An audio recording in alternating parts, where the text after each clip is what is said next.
بسم اللہ الرحمن الرحیم۔ سنت کا مبارک سلسلہ جو چل رہا تھا اس کو آگے لے کے چلتے ہیں۔ آج بہت اہم سنت آپ کے سامنے رکھنی ہے، وہ ہے بیت الخلاء میں جانے کا طریقہ۔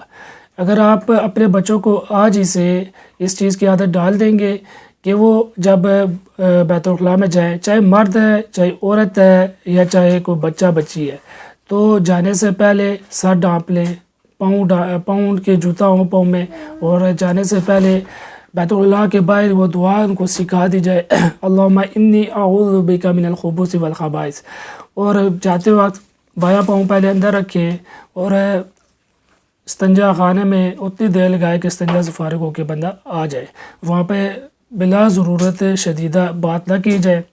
اور اسی طرح جب باہر آئیں تو دایاں پاؤں باہر رکھیں اور غفرانک کا یہ دعا کا اہتمام کریں۔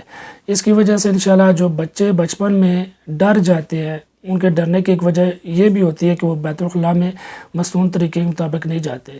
بڑے حضرات میں سے بھی خواتین ہیں یا مرد ہیں، وہ اکثر ڈر جاتے ہیں، اسی وجہ سے ان بہت ساری وجوہات میں سے ایک وجہ یہ بھی ہو سکتی ہے کہ وہ جو بیت الخلاء میں مسنون طریقے سے نہیں جاتے۔ تو اللہ تعالیٰ عمل کی توفیق عطا فرمائے۔ السلام علیکم ورحمۃ اللہ۔